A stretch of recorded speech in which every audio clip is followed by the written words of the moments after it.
പാലക്കാട് കൊച്ചി ദേശീയപാതയിൽ പെരുമഴയത്ത് റോഡിൽ കുഴിയടയ്ക്കൽ. ദേശീയപാതയിൽ വടക്കാഞ്ചേരി പന്തലാംപാടം പെട്രോൾ പമ്പിന് മുൻവശത്താണ് സംഭവം. ദേശീയപാതയിൽ കുഴികൾക്കെതിരെ നാട്ടുകാർ പരാതി നൽകിയിരുന്ന സാഹചര്യത്തിലാണ് പെരുമഴയത്ത് കുഴിയടയ്ക്കുന്നത്. സച്ചിൻ വെള്ളിക്കാട് ചേരുകയാണ് വിശദാംശങ്ങളുമായി. സച്ചിൻ, ഈ ആളുകളെ ഇങ്ങനത്തെ പരാതികൾ ഉന്നയിക്കുന്ന ഓരോരുത്തരെയും മണ്ടന്മാരാക്കുന്ന ഒരു പ്രതികരണമാണ് ഇപ്പോൾ ദേശീയപാത അതോറിറ്റിയുടെ ഭാഗത്തു നിന്നും ഉണ്ടായിരിക്കുന്നത്. പെരുമഴയത്ത് കുഴിയടയ്ക്കുന്നതിലൂടെ ആർക്കും ഒരു പ്രയോജനം ഉണ്ടാകില്ല എന്നറിഞ്ഞിട്ടുമാണ് ഇത്തരത്തിലുള്ളൊരു പ്രവർത്തനം. കൂടുതൽ വിശദാംശങ്ങൾ. സിന്ധൂരി, പാലക്കാട് കൊച്ചി ദേശീയപാതയിൽ പല ഭാഗത്തും വലിയ കുഴികളാണ് രൂപപ്പെട്ടിട്ടുള്ളത്. മാത്രമല്ല പല ഭാഗങ്ങളിലും ദേശീയപാത അതോറിറ്റിയുടെ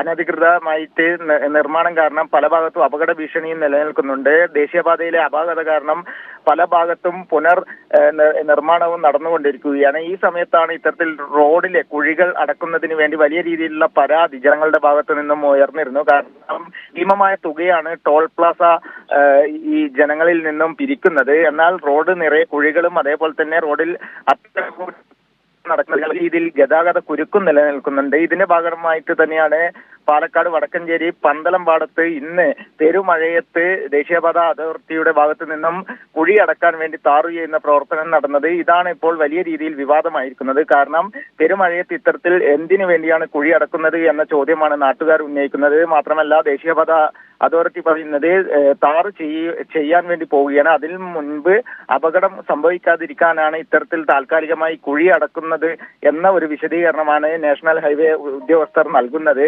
എന്നാൽ ഇത്തരത്തിൽ മഴയത്ത് കുഴി അടച്ചത് കൊണ്ട് എത്രത്തോളം കുഴി അടക്കാൻ സാധിക്കും, അതുപോലെ തന്നെ ഈ കുഴികളിൽ താറ് വെള്ളത്തിൽ നിലനിൽക്കുമോ തുടങ്ങിയ ചോദ്യങ്ങളാണ് നാട്ടുകാരും ഉന്നയിക്കുന്നത്. ഇത് വലിയ രീതിയിലുള്ള ഒരു വിവാദമായിരിക്കുകയാണ് സിന്ധൂരി.